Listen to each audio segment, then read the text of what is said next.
तो आज हम बाल विकास और शिक्षा शास्त्र पढ़ने वाले हैं, है ना। बाल विकास और शिक्षण शास्त्र, और बाल विकास और शिक्षण शास्त्र से संबंधित आज का जो हमारा लेक्चर है वह होगा मूल रूप से सीडीपी के अंतर्गत इंट्रोडक्शन ऑफ चाइल्ड डेवलपमेंट। क्या? Introduction of child development, introduction of child development यानी बाल विकास का परिचय, बाल विकास का परिचय। ठीक है, बहुत बढ़िया, आप लोग जल्दी से कनेक्ट हो जाएं। तो देखिए, बाल विकास के परिचय के अंतर्गत आज हम क्या जानना चाहते हैं? विकास की अवधारणा। कोई सा भी एग्जाम हो, चाहे आपका टेट का एग्जाम हो, सीटेट का एग्जाम हो, बीएड का एग्जाम हो, या फिर शिक्षक भर्ती परीक्षा हो, कहीं भी आप एग्जाम दिलाते हैं तो विकास की अवधारणा, कॉन्सेप्ट ऑफ डेवलपमेंट से संबंधित आपसे क्वेश्चन डेफिनेटली पूछे जाते हैं। क्लियर? तो इस नाम से इस चैप्टर को आप बहुत ध्यान से सुनिएगा। विकास की अवधारणा को आज मैं एक ओवरव्यू आपको बताने वाला हूं। इसके बाद विकास की अवधारणा में जो स्टेजेस ऑफ डेवलपमेंट है, जैसे कि गर्भावस्था, फिर शैशवावस्था, शैशवावस्था के बाद इन्फेंसी के बाद हम लोग पढ़ेंगे फिर बाल्यावस्था, है ना, चाइल्डहुड, चाइल्डहुड के बाद फिर हम किशोरावस्था, युवावस्था के बाद फिर वृद्धावस्था की ओर आगे बढ़ेंगे। हालांकि आपके एग्जाम में जहां सहायक शिक्षक की बात करते हैं तो सहायक शिक्षक में आप बाल्यावस्था को मूल रूप से पढ़ते हैं, लेकिन जहां आप बात करते हैं शिक्षक भर्ती परीक्षा की तो वहां पर आप बाल्यावस्था को भी पढ़ते हैं और साथ ही साथ आप किशोरावस्था को भी पढ़ते हैं। तो इस प्रकार से आपके चैप्टर में बहुत बृहद नहीं है लेकिन शॉर्ट है, लेकिन वहां से प्रश्न कैसे बनता है या फिर प्रश्न आएगा तो आप उसको कैसे टेकल करें, इन्हीं महत्वपूर्ण जो टॉपिक है और इन महत्वपूर्ण मुद्दों पर हम ध्यान में रखते हुए इस सिलेबस को आगे लेकर के चलेंगे। चलिए देखिए, इंग्लिश में लिखा हुआ है जी टर्मिनोलॉजी भी। विकास की अवधारणा, concept of development, concept of development. देखो, वास्तव में विकास की अवधारणा क्या है? विकास की अवधारणा क्या है? विकास वास्तव में है क्या? परिवर्तन। परिवर्तन हम देखते हैं, पहले गांव में क्या थी? सड़क नहीं थी, आज सड़क बन गई है, 12मासी सड़क बोलते हैं। तो 12मासी सड़क बन गया, या फिर बड़े बड़े जो नेशनल हाईवे है उससे धीरे धीरे सारे रोड बन करके, सड़क बन करके कनेक्टेड होते जा रहे हैं। मतलब कहीं ना कहीं क्या आ रहा है? बदलाव आ रहा है। और ये बदलाव कैसा है? इस बदलाव को हम लोग क्या बोल रहे हैं? विकास बोल रहे हैं। उसी प्रकार से एक शिशु धीरे धीरे उसका ग्रोथ होते जाता है ना, इन्फेंसी में, इन्फेंसी से फिर चाइल्डहुड, चाइल्डहुड से फिर एडोलसेंस की ओर वो आगे बढ़ता है। इस प्रकार से वो शिशु अवस्था से लेकर किशोरावस्था की ओर, फिर वृद्धावस्था की ओर आगे बढ़ता है। तो इस परिवर्तन को ही क्या कहा गया है? विकास कहा गया है। तो जब भी आप चाइल्ड डेवलपमेंट एंड पेडागॉजी की बात करेंगे तो चाइल्ड डेवलपमेंट एंड पेडागॉजी में आप विकास की अवधारणा के अंतर्गत एक निश्चित सिद्धांत के अनुसार जो भी परिवर्तन है, चेंजेस है, इन्हीं चेंजेस के विषय में आप बात करते हैं। तो इस बात को आप लोग एकदम ध्यान में रखेंगे। जब भी एग्जाम में आपका प्रश्न पूछा जाए तो आप इस बात को ध्यान में रखना चाहिए आपको, चेंजेस वर्ड। जब भी विकास की अवधारणा में विकास शब्द आपको पूछा जाएगा, है ना, जब भी विकास शब्द आपको पूछा जाएगा, डेवलपमेंट शब्द पूछा जाएगा, तो डेवलपमेंट का अर्थ क्या है? चेंजेस। चेंजेस का अर्थ क्या हुआ? परिवर्तन। क्या? परिवर्तन, बदलाव। लेकिन ये बदलाव कैसा होगा? एक निश्चित सिद्धांत के अनुसार होगा। एक बच्चा, ठीक है, 4 साल का बच्चा एकाएक सेकेंड दे, है ना, वो 32 साल का युवा नहीं हो जाएगा, है ना, प्रौढ़ नहीं हो जाएगा। तो इस प्रकार से यहाँ कोई चमत्कार नहीं हो रहा, एक निश्चित सिद्धांत के अनुसार क्या होता है? परिवर्तन होता है। इसी को हम देखना चाहते हैं विकास को, और ध्यान से। विकास, विकास को हम ये कह सकते हैं कि विकास जो है जन्म से लेकर के मृत्यु तक चलने वाली निरंतर प्रक्रिया है। अब यहाँ पर एक क्वेश्चन आपका और बनेगा, डेवलपमेंट क्या है? तो डेवलपमेंट क्या है? एक परिवर्तन का नाम है, एक चेंजेस का नाम है। ये चेंजेस का प्रोसेस कब से कब तक चलेगा? जीवन पर्यंत चलेगा। एक शब्द लिख देगा, जीवन पर्यंत, है ना, जन्म से लेकर के मृत्यु तक चलने वाली निरंतर प्रक्रिया, जन्म से लेकर मृत्यु तक चलने वाली निरंतर प्रक्रिया का नाम ही क्या है? विकास है, डेवलपमेंट है। तो ये जो विकास आपको नजर आ रहा है, इस विकास के संदर्भ में हम देखें तो विकास के 2 प्रमुख आयाम हमको नजर आते हैं। विकास के हमें 2 प्रमुख आयाम नजर आते हैं। आप लोग कमेंट में मुझे बताते जाएं, विकास के कितने आयाम नजर आते हैं? हमें 2 आयाम नजर आते हैं। पहला कौन सा है? मात्रात्मक या परिमाणात्मक और दूसरा गुणात्मक परिवर्तन। पहला कौन सा परिवर्तन है भाई? पहला परिवर्तन है मात्रात्मक या परिमाणात्मक परिवर्तन और दूसरा परिवर्तन का नाम है गुणात्मक परिवर्तन। Quantitative changes and qualitative changes. अब ध्यान दीजिए, बहुत सरल है इस बात को समझना। जब भी बात किया जाए मात्रात्मक या परिमाणात्मक परिवर्तन या क्वांटिटेटिव चेंजेस की, तो क्वांटिटेटिव चेंजेस किसी मात्रा को, किसी क्वांटिटी को रिप्रेजेंट करेगा, जैसे लंबाई, ऊंचाई या वजन, है ना, वेट, हाइट, ये सभी चीजों को मेजर करता है। किसमें? क्वांटिटी में, मात्रात्मक परिवर्तन में। इस नाम से हम इसे ग्रोथ का नाम भी देते हैं। तो परिवर्तन का एक एलिमेंट, एक घटक, एक अवयव क्या हो सकता है? समृद्धि या वृद्धि हो सकता है। तो जब भी हम विकास के विषय में बात करते हैं, विकास के संदर्भ में बात करते हैं, तो आप कहेंगे कि विकास के संदर्भ में यह एक समृद्धि को दर्शाता है, अर्थात ग्रोथ को दर्शाता है, ग्रोथ को बताता है। क्लियर? और मूल रूप से यह ग्रोथ किस प्रकार का विकास है? शारीरिक विकास है, फिजिकल डेवलपमेंट है। क्या है? शारीरिक विकास है। क्लियर?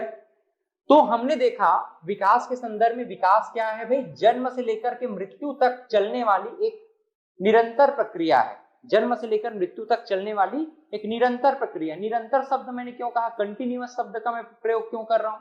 क्योंकि कंटिन्यूअस शब्द ये बतलाता है कि आप जो है जन्म से लेकर मृत्यु तक हर एक क्षण, हर एक पल किसी न किसी रूप में, चाहे वह मानसिक स्तर पर हो, चाहे वह शारीरिक स्तर पर हो, किसी न किसी रूप में, किसी न किसी डिग्री पर कुछ न कुछ तो परिवर्तन हो रहा है हमारे अंदर। इसी को हमने निरंतर कह दिया। तो जन्म से लेकर के मृत्यु तक निरंतर चलने वाली जो प्रक्रिया है, इसी को हमने क्या कहा? विकास कहा।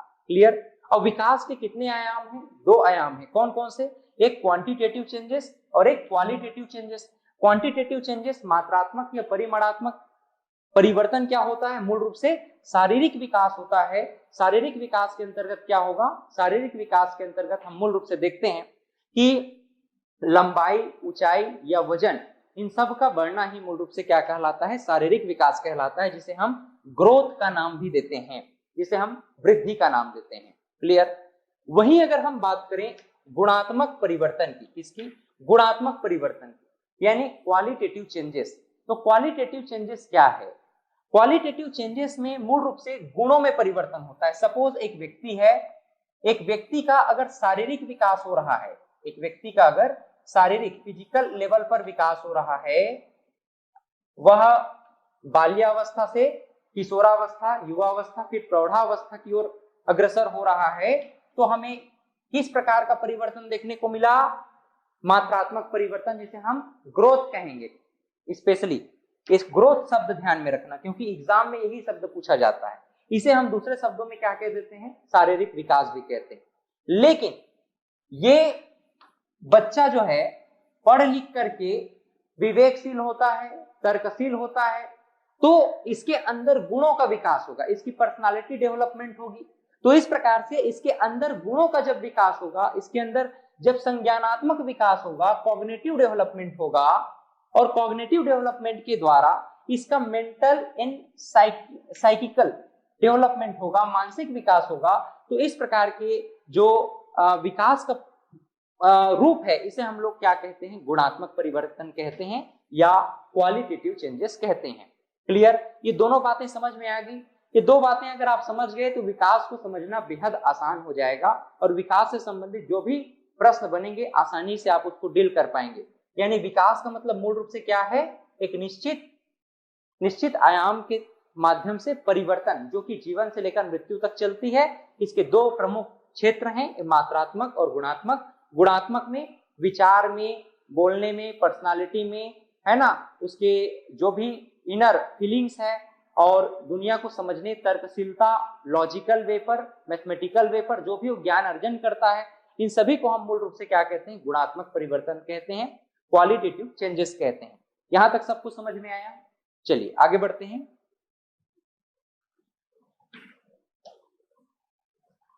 इसके बाद देखिए principle of development, principle of development अर्थात विकास का सिद्धांत, विकास का सिद्धांत। मूल रूप से विकास का सिद्धांत के अंतर्गत 10 प्रमुख पॉइंट हैं। इन पॉइंट को आपको ध्यान में रखने की आवश्यकता है और विकास के सिद्धांत में इन 10 पॉइंट के अंतर्गत आपके सारे क्वेश्चन यहां से डील हो जाएंगे। जैसे कि विकास के सिद्धांत के अंतर्गत पहला सिद्धांत है principle of continuous growth, principle of continuous growth अर्थात निरंतर विकास का सिद्धांत। क्या है भाई? निरंतर विकास का सिद्धांत। निरंतर विकास मतलब क्या समझे? निरंतर, जो रुके नहीं, अनवरत चले, ठीक है, जो रुके नहीं, जो अनवरत चलता रहे, उसे ही हम निरंतर कहते हैं, सतत भी कह देते हैं। तो निरंतर विकास का सिद्धांत, ये सतत विकास का सिद्धांत, ये क्या है? अविराम निरंतर चलने वाली परिवर्तनशील प्रक्रिया को ही हम क्या कहते हैं? प्रिंसिपल ऑफ कंटिन्यूअस ग्रोथ कहते हैं। आप लोग कमेंट में बताइए, आप समझ में आ रहे हैं ना? विकास के सिद्धांत में निरंतर विकास का सिद्धांत, तो निरंतर विकास का सिद्धांत का मतलब क्या है? जो अनवरत रूप से चलता रहेगा, है ना, अनवरत रूप से चलता रहेगा। तो इसमें एक प्रश्न जो आपके एग्जाम में पूछा जाता है, टेट में, सी टेट में, प्रीवियस कई बार एग्जाम में पूछा गया है कि विकास के सिद्धांत के अनुसार, विकास के सिद्धांत के अनुसार शैशव अवस्था में, इन्फेंसी बोलते हैं इसे, है ना, इन्फेंसी, तो शैशव अवस्था में, शैशव अवस्था में ध्यान दीजिएगा, विकास के सिद्धांत के अनुसार शैशव अवस्था में वह कौन सा एज ग्रुप है जहां पर विकास की प्रक्रिया धीमी होती है, स्लो होती है, या विकास की प्रक्रिया फास्ट होती है या तीव्र होती है? यह प्रश्न जनरली किया जाता है। तो यहां पर कंफ्यूज हो जाते हैं बहुत से एस्पिरेंट। आप लोग तो अब टीचर बनने वाले हैं और बच्चों को पढ़ाएंगे, है ना, तो कंफ्यूज बिल्कुल भी नहीं होना है अभी।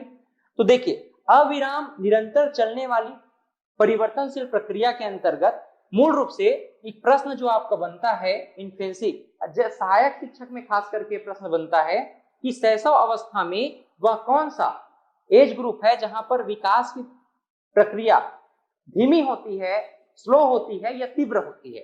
तो ध्यान रखिएगा, इन्फेंसी पीरियड में, शैशव अवस्था में विकास के सिद्धांत के अनुसार 0 से 3 वर्ष के बच्चों का, 0 से 3 वर्ष के बच्चों का जो विकास है, शारीरिक विकास हो या मानसिक विकास हो, यह काफी तीव्र होता है। क्या होता है? काफी तीव्र होता है, फास्ट होगा। लेकिन 3 वर्ष से 6 वर्ष के दौरान हम लोग देखते हैं जनरली 3 से 6 वर्ष या 3 से 8 वर्ष के दौरान ये गति जो है धीमी हो जाती है। ये गति क्या हो जाती है? धीमी हो जाती है। लेकिन 0 से 3 वर्ष के दौरान मानसिक और शारीरिक विकास काफी तेज गति से होता है बालकों में। तो यहां से जब भी प्रश्न बनेगा, अब उम्मीद करता हूं आप इसे आसानी से सॉल्व कर लेंगे। तीव्र कब होगा? विकास तीव्र कब होगा? 0 से 3 वर्ष के एज ग्रुप वाले बच्चों का। और एबव 3 ईयर्स, 3 ईयर से 3 साल से अधिक उम्र के बच्चों का विकास, खास करके 3 से 8 वर्ष के बच्चों का विकास क्या होगा? धीमी होगा। क्लियर है? बात समझ में आया?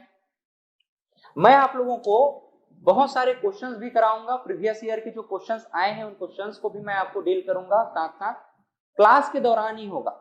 मतलब कंटिन्यूअस हमारी क्लासेस चलेंगी, उन क्लास के दौरान जो अन्य एग्जाम में पूछे गए हैं और अति महत्वपूर्ण प्रश्न हैं जो आपके एग्जाम में पूछे जाने की प्रबल संभावना है, उन प्रश्नों को भी मैं आपसे डील करते जाऊंगा, है ना।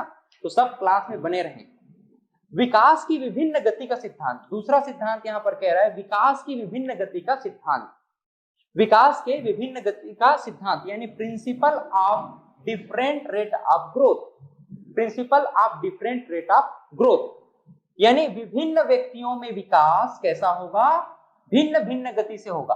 अब आप लोग सोच करके मुझे कमेंट में बताइए, इसको थोड़ा सा चिंतन करिए। आप टीचर बनने वाले हैं, थोड़ा सा चिंतन करिए कि विकास की विभिन्न गति के सिद्धांत में ऐसा क्यों कहा गया कि विभिन्न व्यक्तियों में, डिफरेंट पर्सन में डेवलपमेंट की जो गति है वह डिफरेंट होगी, अलग अलग होगी।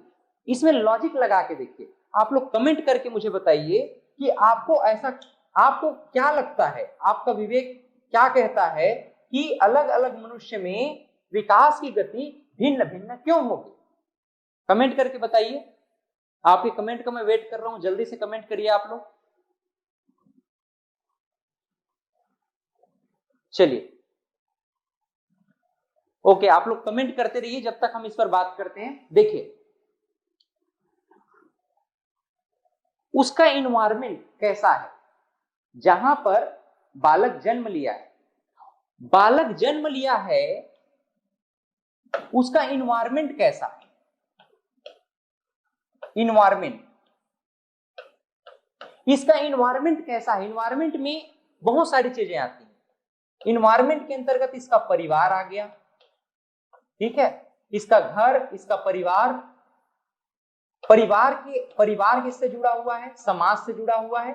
तो परिवार और समाज इसका इन्वायरमेंट क्रिएट करता है, और इसका वातावरण भी, नेचुरल वातावरण भी, शुद्ध और साफ वातावरण भी इसको प्रभावित करता है। अब ध्यान दीजिएगा, अगर कोई बालक एक गरीब परिवार में जन्म लिया है और उसका इन्वायरमेंट उसी तरह से है, environmental changes, exactly Swati Varma ji, बहुत ही सुंदर आपने जवाब दिया है। एग्जैक्टली यही आपका जो है पूछा जाता है। हाँ निधि जी, आप बोल रही हैं कि कोई स्लो लर्नर होता है और कोई फास्ट लर्नर होता है, आपने कहा।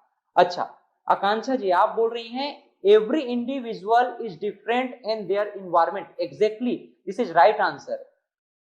क्लाइमेट के कारण, बहुत बढ़िया। लेकिन क्लाइमेट का कारण है, इन्वायरमेंट के कारण है, ये एक पहला प्राथमिक रीजन हो सकता है। मैंने दूसरा रीजन आपको बताया कि उनका जो क्लाइमेट, परिवार है या समाज है, जिस समाज में, जिस परिवार में वह जन्म लिया है, हो सकता है वह एक गरीब परिवार में जन्म लिया हो, तो उसका जो इन्वायरमेंट है, उसका जो परिवार है, उसको न्यूट्रिशन उसी के अकॉर्डिंग दे पाएगा। न्यूट्रिशन का मतलब क्या होता है? पोषण करना। तो उसका पोषण उसी प्रकार से होगा, उसका शारीरिक विकास उसके पोषण पर निर्भर करता है। और आपको पता है एक स्वस्थ शरीर में ही स्वस्थ मन, स्वस्थ आत्मा का निवास होता है, और उसका बुद्धि उसी तरीके से क्या करता है? डेवलप करता है।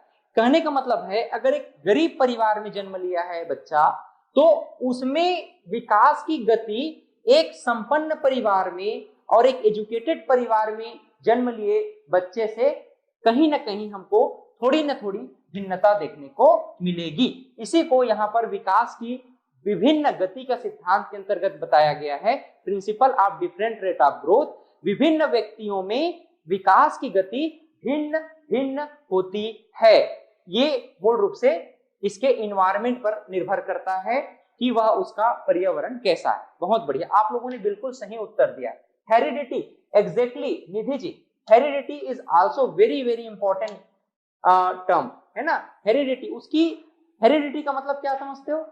वंशानुगत, वो किस जनरेशन में पैदा हुआ है, उसके पूर्वज कैसे थे, उसके माता पिता कैसे हैं, संपन्न परिवार से हैं, पढ़े लिखे हैं, बुद्धिजीवी हैं, विवेकशील हैं, ये हेरिडिटी कहलाता है ना। मतलब वंशानुक्रम कहलाता है। इस पर भी डिपेंड करता है कि वह बालक का विकास किस प्रकार से होगा, उसकी गति किस प्रकार से होगी। बहुत बढ़िया, चलिए आप लोग बहुत बढ़िया आंसर कर रहे हैं, इसी तरह से आप लोग आंसर करिएगा। चलिए अगला हम देखते हैं, विभिन्न व्यक्तियों में विकास की गति भिन्न भिन्न होती है। और तीसरा, विकास क्रम का सिद्धांत, विकास क्रम का सिद्धांत, प्रिंसिपल ऑफ डेवलपमेंट सीक्वेंस। अब यहां पर सीक्वेंस शब्द को ध्यान में रखें।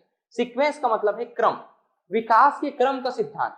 अब देखो, विकास के क्रम के सिद्धांत में मैं मूल रूप से यहां पर आपको बताना चाह रहा था शैशव अवस्था के संदर्भ में। मैं, आप चिंता मत करिए, अभी मैं शैशव अवस्था को पढ़ा रहा हूं। धीरे धीरे हम नेक्स्ट क्लास में जब विकास की अवधारणा पढ़ेंगे तो बाल्यावस्था को भी पढ़ेंगे, बाल्यावस्था के बाद फिर अडल्सेंस, युवावस्था को भी पढ़ेंगे, फिर प्रौढ़ावस्था को भी पढ़ेंगे, अडल्टहुड को भी पढ़ेंगे। तो इस प्रकार से हम आपके शिक्षक और सहायक शिक्षक में पूछे जाने वाले जितने भी पेडागॉजी के सिलेबस है उसको कवर करा देंगे। अब ध्यान दीजिएगा, विकास के क्रम के सिद्धांत में ये क्या कहा जा रहा है? Principle of development sequence. जैसे कि बालक अगर 3 महीने का होगा, अब 3 महीने के होगा तो गले में विशेष प्रकार की आवाज निकालता है। अब देखो, आपने ध्यान दिया होगा, एक गामक शब्द है, गामक यानी मोटोर, मोटर है ना, गामक शब्द। गामक शब्द का मतलब क्या समझे? गामक जो है भाषा संबंधी एक विकास है। कहने का मतलब है गामक मतलब गला, गले में जो आवाज साउंड निकलता है उसी को गामक बोलते हैं, मोटर साउंड बोलते हैं। कहने का मतलब ये है कि बालक क्या होता है ना, बालक जो है अगर जब बोलना प्रारंभ करता है, चाहे लड़की हो या लड़का हो, गर्ल्स हो या बॉयज हो, है ना, तो बच्चों की आवाज जो है पतली होती है। लेकिन जैसे जैसे उम्र बढ़ता है, जो गर्ल्स हैं उनकी आवाज तो पतली होती है, लेकिन बॉयज के आवाज में धीरे धीरे क्या आने लगता है, चेंजेस आने लगता है। इसी को कुल मिलाकर के हम क्या कहते हैं, मोटर चेंजेस बोलते हैं, गामक परिवर्तन कह देते हैं, है ना, जो कि भाषा संबंधी विकास है। तो एक क्वेश्चन डायरेक्ट आपको किया गया था ये प्रश्न कि गामक संबंधी या गामक या मोटर संबंधी विकास किससे संबंधित है, ये डायरेक्ट आपका प्रश्न किया गया है। तो आप इसे क्या कहेंगे, भाषा संबंधी विकास से संबंधित है ना, क्या बोलोगे, भाषा संबंधित, लिंग्विस्टिक रिलेटिव क्वेश्चन है ये, मूल रूप से लिंग्विस्टिक रिलेटेड डेवलपमेंट से संबंधित है, भाषा संबंधी विकास से संबंधित है जब भी मोटर शब्द की बात की जाए। अब देखो, विकास क्रम के सिद्धांत में हम अगर 3 महीने के बच्चे को देखें तो 3 महीने का जो बच्चा है गले से विशेष प्रकार की आवाज निकालता है जो किसी के समझ नहीं आता, ठीक है। 6 महीने का जब बालक होता है तो उसको हम छत्तीसगढ़ी सबको आता है या नहीं, छत्तीसगढ़ में आप बच्चों को पढ़ाने वाले हो और मान लिए जाए ग्रामीण क्षेत्र में, ग्रामीण अंचल में आपका पोस्टिंग हो गया और छोटे छोटे बच्चे, उनका इन्वायरमेंट तो उनकी मातृभाषा होगी, है ना, मदर टंग होगी, छत्तीसगढ़ी बोल रहे होंगे या फिर हल्बी बोल रहे होंगे। बस्तर एरिया में अगर हम देखें तो सरगुजा एरिया में अलग लैंग्वेज है। तो आप जो है उनके भाषा में ही उनको सबसे पहले समझेंगे, तभी आपको हाँ बहुत अच्छी मैडम आई है, हमारी मैडम सबसे अच्छी है, हमारे सर सबसे अच्छे हैं, इस तरह से खुश हो जाते हैं बच्चे। तो मेरा कहने का मतलब ये है कि देखो 3 महीने का जब बच्चा होता है ना, 3 महीने के बालकों में गले से एक विशेष प्रकार की आवाज निकालते हैं। लेकिन 6 महीने के जो बच्चे होते हैं ये लोग किलकारियां करते हैं, किलकारियां करना बोलते हैं इसी को। तो ये आनंद की ध्वनि मतलब किलकारियां करना, छत्तीसगढ़ी में इसको हम लोग क्या बोलते हैं, किलकारियां करना बोलते हैं, है ना। तो आनंद की ध्वनि निकालता है, क्या, आनंद की ध्वनि निकालता है, और इसी को हम छत्तीसगढ़ी में किलकारियां लेना बोलते हैं। तो बड़ा प्यारा लगता है, बच्चे जब हंसते भी है ना, 6 महीने के बच्चे जब हंसते भी हैं तो बड़ा प्यारा लगता है, बड़ा आनंद लगता है, बड़ा खुशी होती है। 7 महीने के बच्चों में अपने पेरेंट्स के लिए कुछ वर्ड वो प्रोनाउंस करना स्टार्ट कर देते हैं, है ना, कुछ वर्ड वो प्रोनाउंस करना प्रारंभ कर देते हैं, जैसे पा, बा, दा, माँ, इस प्रकार से। तो जो पेरेंट्स होते हैं बड़े खुश हो जाते हैं, हमको माँ बोल रही है, हमको पा बोल रहा है, तो बड़े खुश हो जाते हैं मम्मी पापा, दादा दादी, नाना नानी, है ना। तो जब बच्चा 7 महीने का हो जाता है, उसका न्यूट्रिशन सही हो रहा होता है, तो बच्चा जनरली हम देखते हैं अपने पेरेंट्स के लिए कुछ वर्ड प्रोनाउंस करना प्रारंभ कर देता है। इसके बाद हम देखें 32 से 36 महीना, 32 टू 36 मंथ के ड्यूरेशन में बच्चा, यहां पर जो इंपॉर्टेंट टर्म है इसको आप लोग ध्यान में रखना, इसको मैं एक बार और आपको बता दूं। देखो 32 से 36 मंथ में 32 टू 36 मंथ के दौरान सर्कल को उल्टा बनाता है, सर्कल को, ये सर्कल है, सर्कल को इस प्रकार से बनाएगा, मतलब डायरेक्शन एंटी क्लॉकवाइज होगा। डायरेक्शन कैसा होगा, एंटी क्लॉकवाइज। जब भी वो कोई सर्कल बनाएगा, जब भी वो कोई वृत्त बनाएगा, तो वृत्त बनाएगा, ऐसा नहीं है कि सभी बच्चों के साथ यही केस होता हो, लेकिन जनरली ऐसा मनोवैज्ञानिक आंकलन किए हैं कि बच्चे जब 32 से 36 मंथ के दौरान होते हैं, है ना, उनका एज, तो जनरली वो सर्कल वगैरह अगर कहीं पर कुछ बना रहे हैं तो जनरली उल्टा बनाना चाहते हैं, उल्टा बनाते हैं।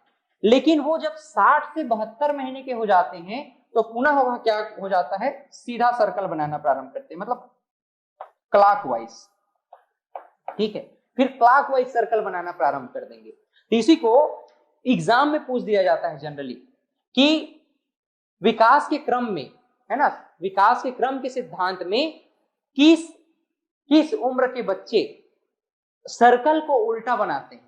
अगर बहुत गहरा प्रश्न पूछा तो ऐसा प्रश्न बन सकता है कि किस एज ग्रुप में बच्चे उल्टा सर्कल बनाते हैं। तो आपको 32 से 36 महीना नहीं देगा, वो आपको बोल देगा शैशव अवस्था या इन्फेंसी दे देगा।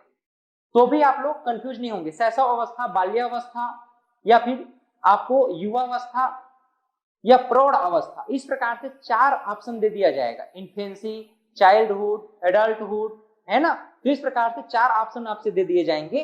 तो आपको क्या लेना, इन्फेंसी मतलब शैशव अवस्था में मूल रूप से 32 से 36 मंथ का बच्चा जो है उल्टा बनाता है सर्कल। क्लियर है? चलिए आगे बढ़ते हैं। विकास दिशा का सिद्धांत, विकास दिशा का सिद्धांत, principle of directional development, principal of directional development.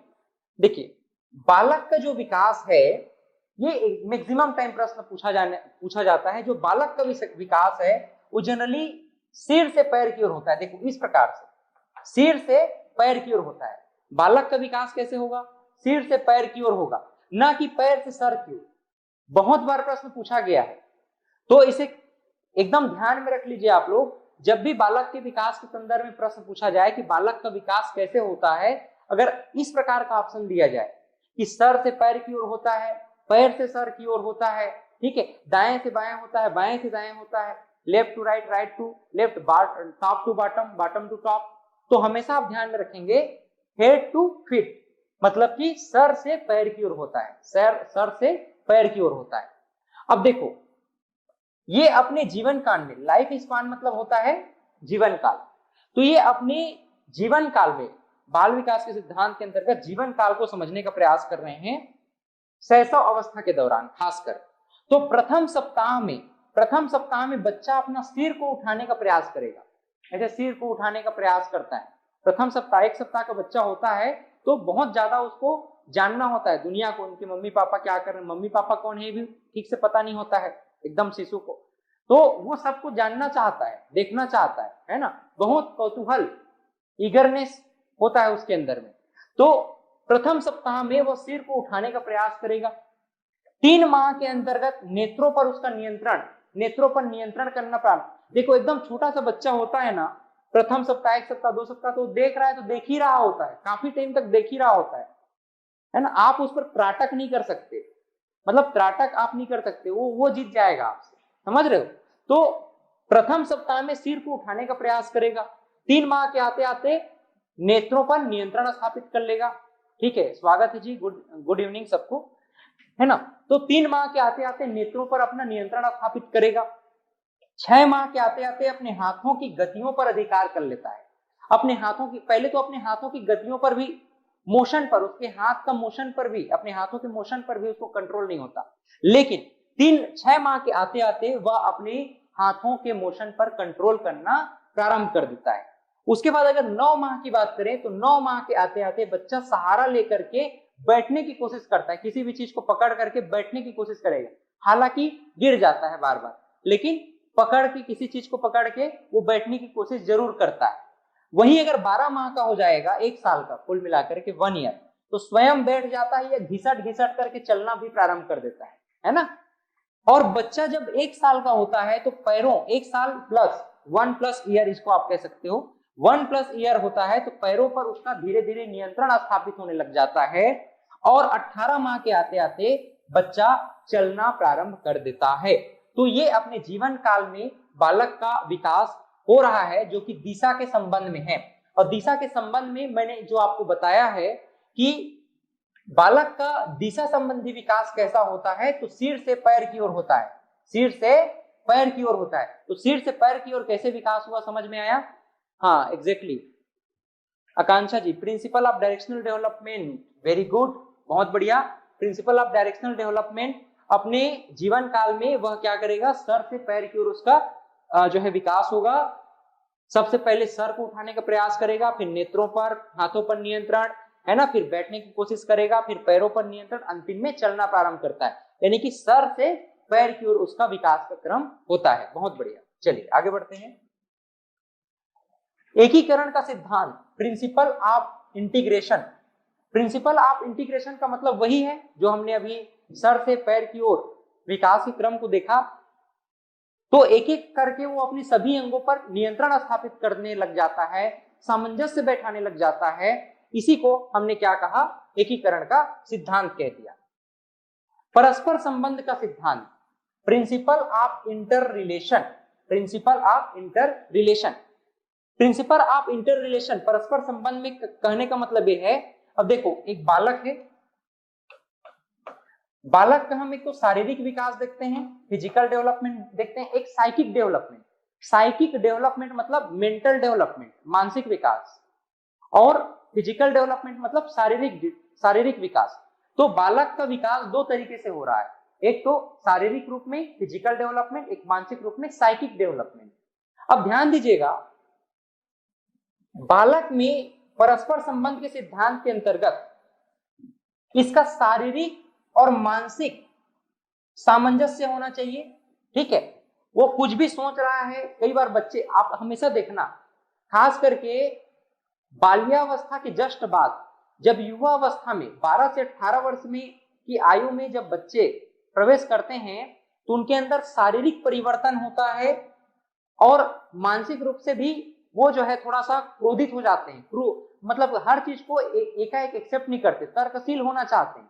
ठीक है, समाज से थोड़ा कटे कटे रहते हैं, कई बार तो बच्चे अपने हाथों को काट लेते हैं किसी कारणवश, है ना। तो इस प्रकार से आप देखना, परस्पर संबंध के सिद्धांत में ये कहा गया है कि जो संवेगात्मक मतलब कॉग्निटिव, तो मानसिक और शारीरिक समरूपता होनी चाहिए, और जब तक मानसिक और शारीरिक रूप से समरूपता नहीं है, मतलब इंटर रिलेशन नहीं है एक दूसरे, मतलब बॉडी और जैसे वो सोच रहा है अपने आप को नुकसान पहुंचाना चाह रहा है, लेकिन उसका मानसिक स्तर कमजोर नहीं होना चाहिए कि अपने आप को नुकसान ही पहुंचा दे, अपने सहपाठियों को ही नुकसान पहुंचा दे। तब के कंडीशन में हम देखते हैं कि वह समाज से जुड़ना चाहता है, या फिर उसका मानसिक और शारीरिक संतुलन अगर ठीक नहीं होगा, बिल्कुल मानसिक और शारीरिक संतुलन अगर ठीक नहीं होगा ना, तो समाज से क्या होगा, कटा कटा सा होगा, अलग अलग होगा। ठीक है, तो इसी को क्या कहा गया, परस्पर संबंध का सिद्धांत। को रिलेशन होना चाहिए, इंटर रिलेशन होना चाहिए शारीरिक और मानसिक स्तर पर। कई बार ऐसा होता है, आप हमको सुन रहे होते हैं लेकिन आप होते ही नहीं है वहां पर, मोबाइल पकड़ करके, लैपटॉप पकड़ करके बस सुन रहे हैं, लेकिन आप वहां है ही नहीं, आप पता नहीं कहाँ हैं, आपको खुद पता नहीं है। अचानक से हम आपको बोलते हैं कि भैया इधर देख लो, सुन लो, सर और मैडम लोग सुन लो एक बार, तो आपको अचानक से याद आता है कि हम कहाँ, दिल्ली मुंबई कहाँ कहाँ चले गए थे पता भी नहीं, फिर अचानक से आप लौट करके आते हो कि हाँ सर हम यहीं पर हैं, है ना। तो इसी प्रकार से बच्चों का मन बहुत ही क्या होता है, चंचल होता है। जब तक उनका मानसिक और शारीरिक एकात्म नहीं होगा, इंटर रिलेशन नहीं होगा, तब तक वह समाज से ठीक से जुड़ नहीं पाते। इसी नाम से समाज से जनरली अलगाव का भाव उनके अंदर नजर आता है। ठीक है, चलिए सर रिकॉर्डेड वीडियो कहाँ मिलेगा, एप्लीकेशन में मिलेगा जी।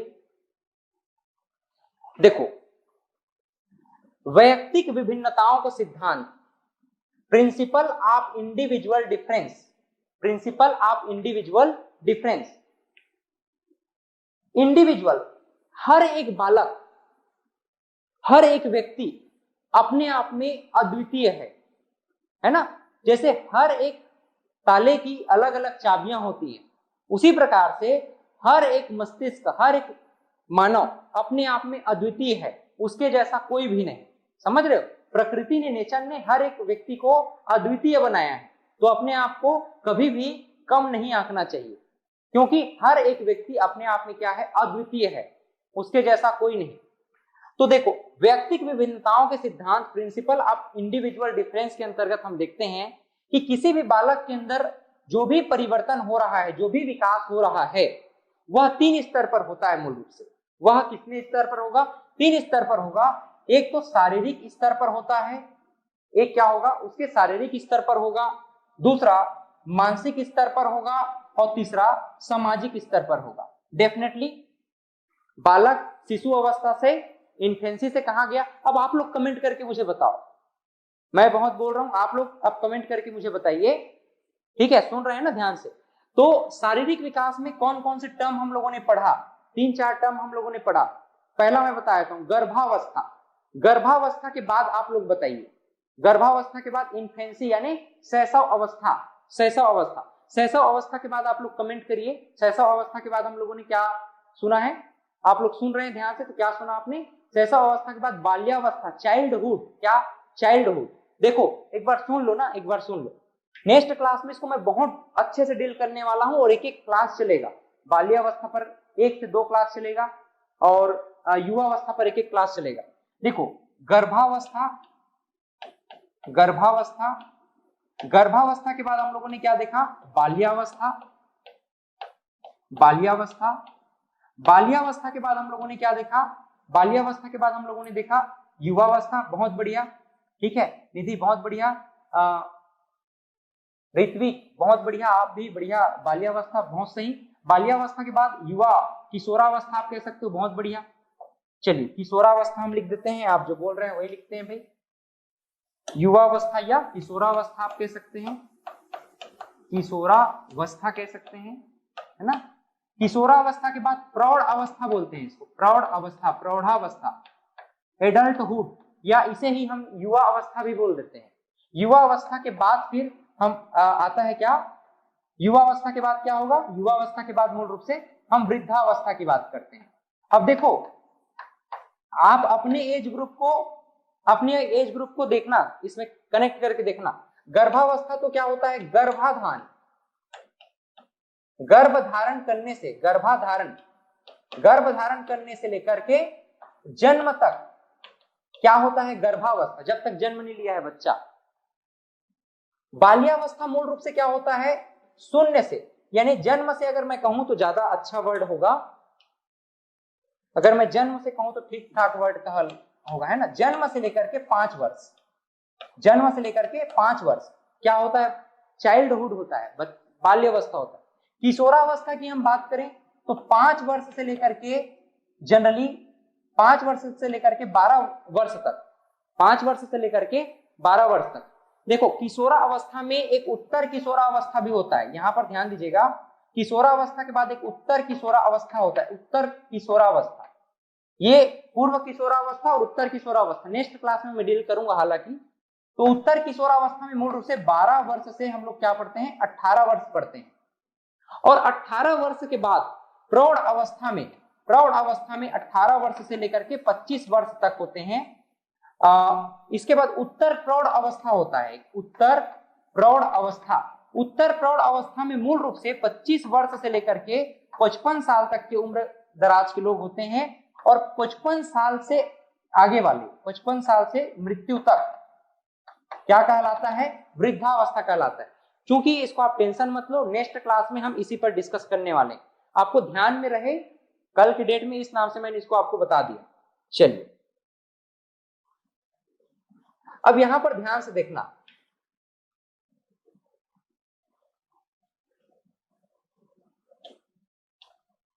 अब देखो हमने क्या कहा कि प्रिंसिपल ऑफ इंडिविजुअल डिफरेंट, यानी वैयक्तिक विभिन्नताओं के सिद्धांत में किसी बालक के अंदर कितने प्रकार के चेंजेस आ रहे हैं? एक शारीरिक स्तर पर चेंजेस आ रहा है, मानसिक स्तर पर चेंजेस आ रहा है, ठीक है, सोचने विचार करने की, क्रोध, उसके 14 प्रकार की मूल प्रवृत्तियां होती हैं। मैं नेक्स्ट क्लास में आपको बताऊंगा 14 प्रकार की, 14 टाइप्स, 14 प्रकार की मूल प्रवृत्तियां होती हैं। जैसे आप क्रोध करते हो, गुस्सा करते हो, आप प्रसन्नता से भरे नहीं समाते हो, स्नेह करते हो, ठीक है, आप जो है दुलार करते हो, ममता जताते हो किसी पर। ये सभी क्या है? मूल रूप से यही सब मूल प्रवृत्तियां होती हैं। तो कॉग्निटिव डेवलपमेंट के अंतर्गत जो मानसिक विकास है उसमें मूल प्रवृत्तियां भी शामिल है, 14 प्रकार की मूल प्रवृत्तियां। कल की क्लास में उसको आपको बताऊंगा। तो शारीरिक परिवर्तन होता है, एक तो मानसिक परिवर्तन होता है और सामाजिक परिवर्तन। आप देखना पुराने समय का जो सामाजिक विचारधारा है, आज हर एक सामाजिक विचारधारा तर्क संगत नहीं है। जैसे कि बाल विवाह की बात कर ले तो बाल विवाह उस समय तर्क संगत था, किसी कारणवश तर्क संगत रहा होगा।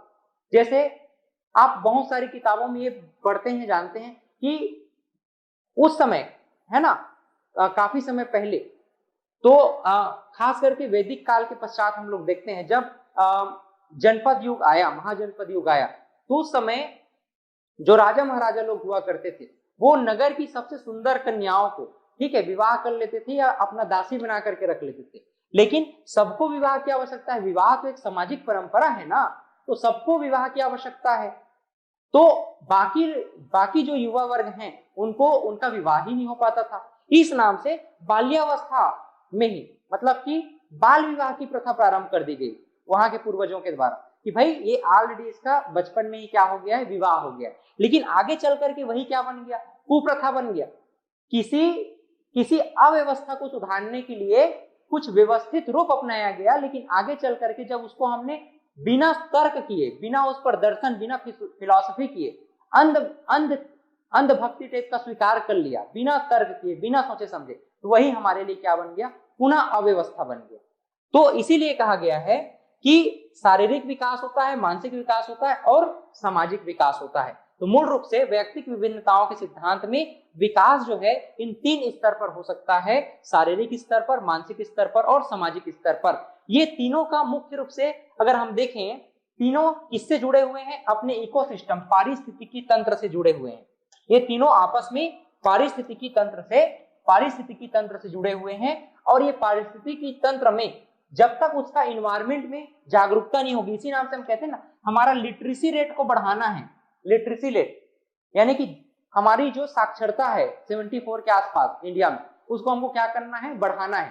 तो जैसे लिटरेसी रेट बढ़ेगी वैसे जागरूकता बढ़ेगी तो लोग स्वच्छता, अब स्वच्छता अभियान चला है भारत में, भारत स्वच्छता अभियान, तो इसके माध्यम से आप देखो कितना अवेयरनेस आया है। तो स्वच्छता अभियान हो गया, जागरूकता अभियान हो गया, इसके माध्यम से लोग जो है अपने आप को एक सभ्य सुसंस्कृत बनाना चाहते हैं। तो सभ्य और सुसंस्कृत बनेंगे तो निश्चित रूप से जो समाज में सबके लिए किसी न किसी प्रकार से हानि नजर आता है उसको लोग अस्वीकार करेंगे, उसको सुधार करेंगे। तो इस प्रकार से सामाजिक परिवर्तन भी होता है, मानसिक परिवर्तन तो होता ही है। व्यक्ति नाराज होता है, गुस्सा होता है, एकाएक जो है किसी से रूठ जाता है और एकाएक किसी से नाराज भी हो जाता है। तो इस प्रकार से ये परिवर्तन व्यक्ति के अंदर देखने को मिलता है। चलिए आगे बढ़ते हैं।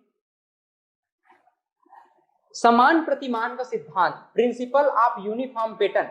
प्रत्येक जाति, अब जाति जो है ना दो प्रकार से, यहां पर जाति की मैं बात कर रहा हूं, दो प्रकार की जाति।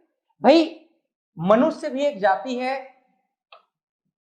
और पशु भी एक जाति है ना। यहां पर किसी प्रकार का कास्टिज्म की बात नहीं चल रही है। पशु भी एक जाति है, मानव भी एक जाति है, ठीक है। इसको हम मानव जाति कह देते हैं, इसको पशु संप्रदाय कह देते हैं। किंगडम में आप लोग पढ़ते हैं ना बायोलॉजी में।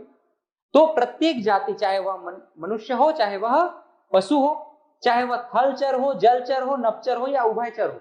थलचर मतलब जमीन पर चलने वाला, जलचर मतलब जल में रहने वाला, नभचर मतलब आकाश में उड़ने वाला, उभयचर मतलब वह जल में और थल में दोनों में, या फिर थल में और नभ में दोनों जगह वह रह सकता है। तो इस प्रकार से कोई भी जाति हो, मानव या पशु कोई भी जाति हो, सबका एक विशेष प्रतिमान होता है, पैटर्न होता है। अब आप कहोगे किसी पशु को देख करके मानव कहोगे तो गलत है ना। मानव का प्रतिमान, मानव का पैटर्न, मानव का जो रंग रूप है, बनावट है, वह बिल्कुल डिफरेंट है किससे, पशु से। पशु का बनावट मानव से बिल्कुल डिफरेंट है। तो इस प्रकार से सबका एक यूनिफॉर्म पैटर्न होता है। इसीलिए मैंने कहा ना, हर एक जीव धरती पर, हर एक जीव अपने आप में क्या है, यूनिफॉर्म है।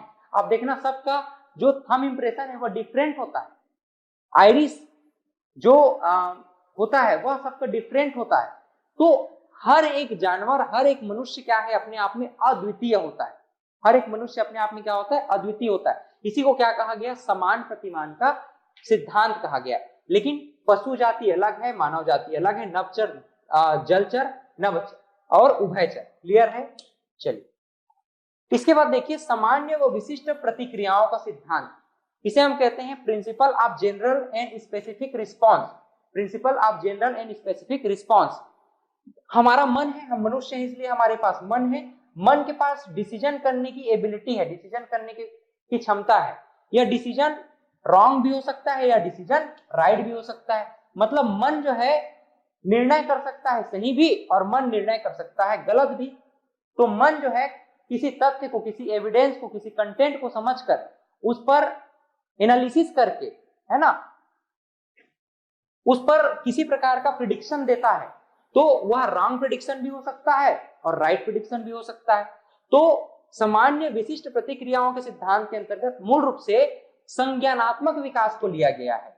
यानी कि मूल रूप से इसे हम मानसिक विकास की बात कर सकते हैं, कॉग्निटिव डेवलपमेंट। यहां पर माइंड किसी भी एविडेंस को, किसी भी कंटेंट को समझकर उस पर एनालिसिस करके उस पर प्रेडिक्शन देता है कि वह सही है या गलत है। समाज भी इस पर अपना विचार रखता है ना। इसको हम सोशलाइजेशन, समाजीकरण की प्रक्रिया भी कह देते हैं।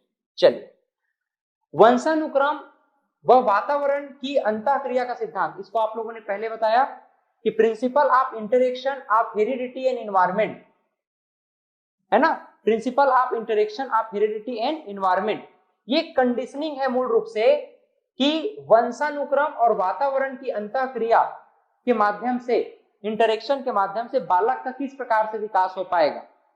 स्वच्छ वातावरण है तो उसका, स्वच्छ वातावरण है और अच्छा न्यूट्रिशन मिल रहा है तो उसका विकास बहुत बड़ा अच्छा होता है ना। यानी कहने का मतलब है उसका मानसिक और शारीरिक रूप से वह सशक्त होगा। लेकिन वह गरीब परिवार में जन्मा है या फिर अपनी मूलभूत आवश्यकताओं को पूर्ण नहीं कर पा रहा है, ऐसी स्थिति में ऐसे परिवार में जन्म लिया हुआ बच्चा कुपोषित अगर हो जाए तो उसका ना तो शारीरिक विकास ठीक से हो पाएगा, और शारीरिक विकास नहीं होगा तो एनर्जी भी तो चाहिए ना मानसिक विकास के लिए, जो कि शरीर की एनर्जी से आएगा। तो कुपोषण होने के कारण न तो ठीक से शारीरिक विकास हो पाता है, न तो मानसिक विकास हो पाता है, और इस पर वंशानुक्रम का भी एक बहुत महत्वपूर्ण रोल होता है। इसके बाद देखिए, हम कुछ इंपॉर्टेंट क्वेश्चन पर भी बात कर लेते हैं। नेक्स्ट डे आपके लिए मैं लगभग 10 से 12 क्वेश्चन और आपको डील करूंगा। यहां पर 4 से 5 प्रश्न इंपॉर्टेंट क्वेश्चन है, इसको आप लोग देखिए। एक बच्चे की बुद्धि और विकास के अध्ययन की सर्वाधिक अच्छी विधि कौन सी है? एक बच्चे की बुद्धि और विकास के अध्ययन की सर्वाधिक अच्छी विधि कौन सी है, बताइए। मनोविश्लेषण विधि, तुलनात्मक विधि, विकासी विधि या सांख्यिकी विधि? आप लोग कमेंट करके मुझे जरा बताइए इसका सही उत्तर आप लोग क्या लेंगे। एक बच्चे की बुद्धि और विकास के अध्ययन की सर्वाधिक अच्छी विधि क्या है? कमेंट करके बताइए, जल्दी से कमेंट करिए।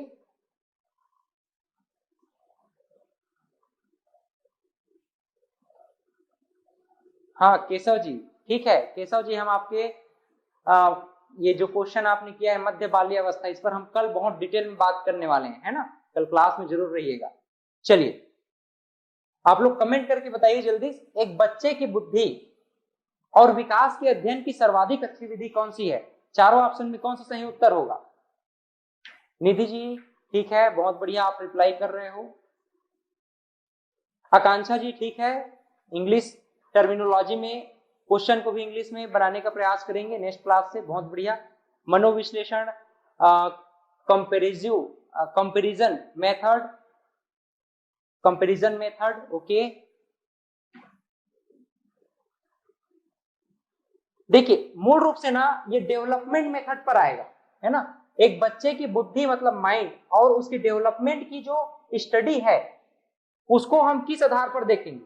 कंपैरेटिव नहीं है, मूल रूप से विकासी विधि होगा। हम लोग अभी विकास का सिद्धांत ही पढ़े ना, तो विकासी विधि एक बच्चे के बुद्धि और विकास के अध्ययन की सर्वाधिक अच्छी विधि।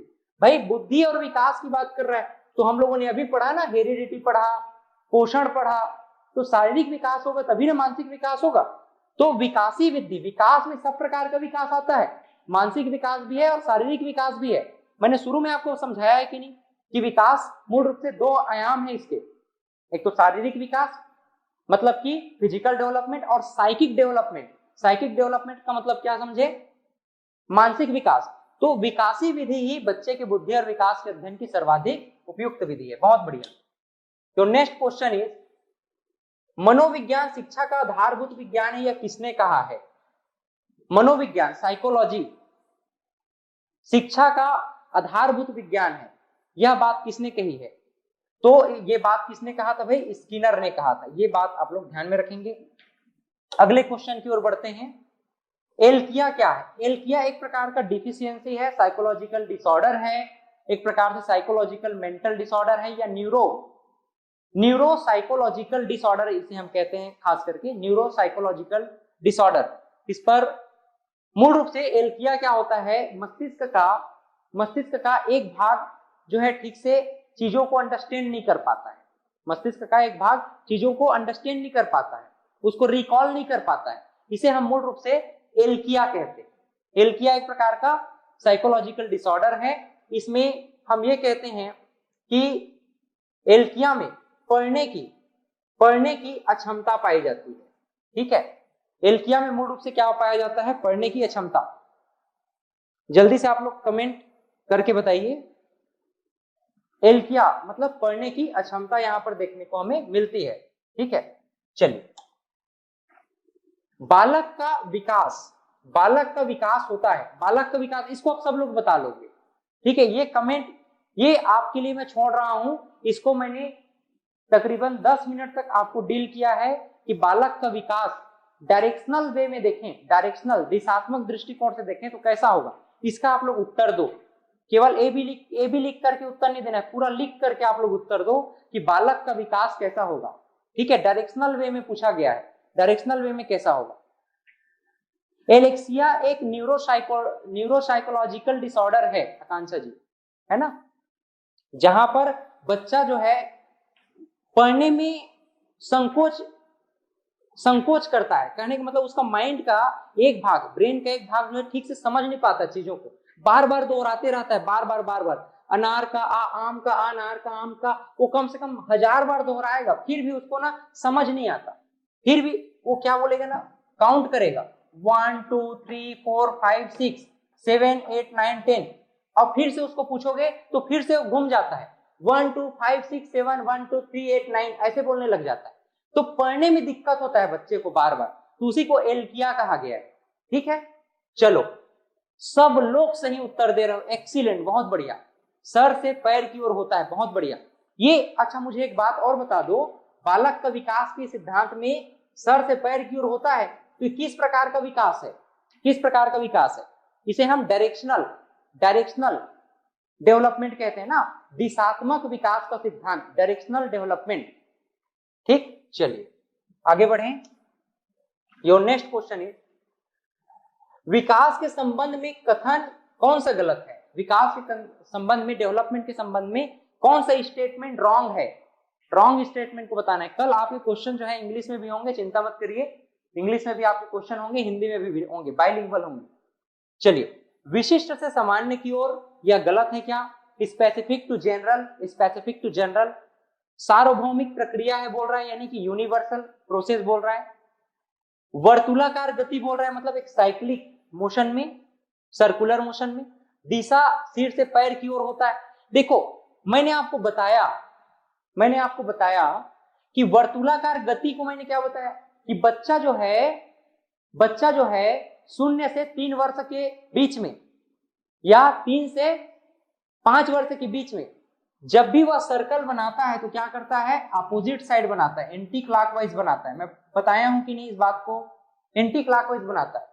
लेकिन 5 से 8 वर्ष के पश्चात या 6 से 8 वर्ष के पश्चात बालक पुनः क्या करता है? सर्कल को क्लॉकवाइज डायरेक्शन में, घड़ी की सही दिशा के अकॉर्डिंग बनाने लग जाता है। तो वर्तुलाकार गति तो यहाँ पर गलत होगा नहीं, ये जो है गलत नहीं है, बिल्कुल सही है। तो कथन कौन सा गलत है पूछा है, रॉन्ग स्टेटमेंट। दिशा सिर से पैर की ओर होता है, ये तो सही स्टेटमेंट है। सार्वभौमिक प्रक्रिया है, विकास की जो प्रक्रिया है सार्वभौमिक, यूनिवर्सल है, इसमें किसी प्रकार का कोई संदेह नहीं है। विशिष्ट से सामान्य की ओर होता है, ये गलत है। सामान्य से विशिष्ट की ओर होता है, ठीक है, ये विपरीत होगा, सामान्य से विशिष्ट की ओर होता है। इस नाम से पहला कथन क्या होगा? गलत होगा। बहुत बढ़िया, सब लोग तो सही उत्तर दे रहे हो, एक्सीलेंट। चिंता मत करो, इतना आसान नहीं है। कल मैं आप लोग के लिए क्वेश्चन लेकर के आऊंगा, कल का आप उत्तर देना, तब मैं समझ पाऊंगा, ठीक है। और कल के प्रश्न मैं आपको हिंट भी दे देता हूं, कल के प्रश्न किसी न किसी, चाहे वह सीटेट हो या फिर कहीं के शिक्षक भर्ती का कहीं एग्जाम हो, वहां से पूछा गया कुछ स्पेसिफिक क्वेश्चंस होंगे, तो उसको आप लोग ध्यान में रखना, है ना, और तैयारी करके रखना। कम से कम 10 प्रश्न मैं लेकर के आऊंगा, बेहद ही महत्वपूर्ण प्रश्न, उसे आप लोग आंसर करिएगा। बालक की जिज्ञासा को किया जाना चाहिए, बालक की जिज्ञासा को किया जाना चाहिए। दमन कर देना चाहिए क्या? डोमिनेट कर देना चाहिए बच्चे को, बच्चे की जिज्ञासा को। जिज्ञासा का मतलब समझते हो ना, क्यूरियोसिटी। जिज्ञासा का मतलब क्या होता है? क्यूरियोसिटी, जानने की जिज्ञासा। बालक की क्यूरियोसिटी को डोमिनेट कर देना चाहिए, उसको शांत कर देना चाहिए बालक की जिज्ञासा को, और उत्तेजित कर देना चाहिए क्या? सक्रिय कर देना चाहिए, एक्टिव कर देना चाहिए। तो यहाँ पर इसका सही उत्तर क्या होगा? इसका सही उत्तर होगा शांत कर देना चाहिए। बालक की जो जिज्ञासा है उसे शांत कर देना चाहिए। बालक कुछ पूछ रहा है कि मम्मी पापा दीदी भाई बहन अंकल आंटी चाचा चाची बुआ, है ना, ये क्या है? तो आपको बताना चाहिए बेटा ये कलम है, पेन है, इससे हम लिखते हैं। ये क्या है? मम्मी पापा चाचा चाची काका काकी। तो आपको बताना चाहिए कि बेटा ये एक डिजिटल बोर्ड है, यहाँ पर हम पढ़ाने का काम करते हैं, है ना। तो बच्चे का जिज्ञासा क्या हो गया? शांत हो गया। लेकिन एक बात ध्यान में रखना, बच्चे की जिज्ञासा कभी शांत ही नहीं होगी। आप उसको जितना बताओगे उतना पूछेगा। लेकिन फिर भी साइकोलॉजी ये कहता है कि बच्चे की जिज्ञासा को इग्नोर नहीं करना चाहिए, बच्चे की जिज्ञासा को एज पॉसिबल एज क्या करना चाहिए? शांत करना चाहिए। ठीक है। अगला प्रश्न कह रहा है भारत में बाल विकास की शुरुआत कब हुई थी? भारत में बाल विकास की शुरुआत कब हुई थी? जनरली बाल विकास का जो इतिहास है इसको मैं कल आपको थोड़ा सा डील करूंगा, आप लोग मुझे याद दिलाना जब क्लास, अभी अब क्लास का टाइम ओवर होने वाला है। कल मैं बाल विकास का जो इतिहास है खास करके इंटरनेशनल लेवल पर किसने प्रारंभ किया, कहां प्रारंभ किया, भारत में कैसे प्रारंभ हुआ, किसने प्रारंभ किया, कब प्रारंभ किया, इस पर मैं कल 2 से 4 मिनट जरूर बात करूंगा आपसे। फिलहाल इसका उत्तर क्या होगा? 1930 1930। अगला प्रश्न है विकास व्यक्ति में नवीन विशेषताएं और योग्यताएं प्रस्फुटित करता है, यह किसका कथन है? तो इस प्रकार का क्वेश्चन पूछा जाता है तो आपको थ्योरी को, इनके स्टेटमेंट को विशेष रूप से जानने की आवश्यकता होती है। विकास में नवीन विशेषताएं, है ना, और उसके क्वालिफिकेशन के संदर्भ में जब भी होता है बात, तो हर लाख इस विषय में अपने स्टेटमेंट देते हैं। और इस प्रकार से आपके सारे क्वेश्चंस क्लियर हो गए। और बाकी आपको पता है आप जो है WhatsApp group, Telegram group, YouTube channel इत्यादि और खास करके एप्लीकेशन के माध्यम से तो आप जुड़े ही हैं। ठीक, your sound is not coming sir. ठीक है, एक बार आप लोग चेक कर लीजिए सबको साउंड जा रहा है हमारा, एक बार कमेंट करके बता दीजिए, एक बार सब कमेंट करके बता दीजिए सबको साउंड जा रहा है ठीक से।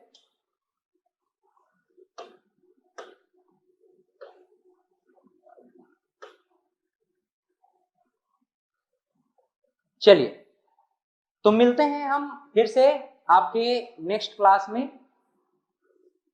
कल हम फिर से आपसे इसी वक्त मुलाकात करेंगे और कल से आपका एक्चुअल में बहुत ही इंपॉर्टेंट चैप्टर हम प्रारंभ करने जा रहे हैं, डेवलपमेंट, यानी विकास के संबंध में जो कोर चीजें हैं जो आपके एग्जाम में अब डायरेक्टली प्रश्न बनना स्टार्ट होगा, उसे हम स्पेशली कल से पढ़ना प्रारंभ करेंगे।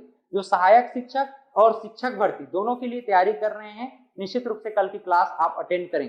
डेफिनेटली आप जब एग्जाम में बैठेंगे तो आप पाएंगे कि केवल एक क्लास से आपका 2 से 3 प्रश्न डेफिनेटली बना होगा, और पूरा क्लास अटेंड करते हैं तो आपके 30 प्रश्न आने हैं बाल विकास और शिक्षा शास्त्र से। आप पाएंगे कि लगभग प्रश्न आपके बन रहे हैं, क्योंकि 2 से 3 प्रश्न होते हैं जो कि किसी वैज्ञानिक के स्टेटमेंट या उसके परिभाषा के आधार पर होते हैं, तो वो तो आपको स्पेसिफिक पढ़ना पड़ता है। लेकिन बाकी चीजों के लिए मैं ये बिल्कुल विश्वास के साथ कह सकता हूं कि अगर आप पूरा क्लास अटेंड करते हैं तो आपको निश्चित रूप से 30 प्रश्नों में लगभग प्रश्न आपके बनेंगे। चलिए, नेक्स्ट क्लास जो है विकास के सिद्धांत पर होगा जी, बहुत बढ़िया। चलिए, आप सबसे मिलकर बहुत अच्छा लगा, मिलते हैं नए क्लास में। बिल्कुल आकांक्षा जी, कल जो है क्वेश्चन एंड आंसर बाइलिंगुअल होगा आपके लिए, 10 प्रश्न होंगे, अत्यंत महत्वपूर्ण प्रश्न होंगे। तो आप लोग कल इसी समय हमसे फिर से जुड़ें, मिलते हैं कल के क्लास में। बहुत बहुत धन्यवाद, have a great day, thank you.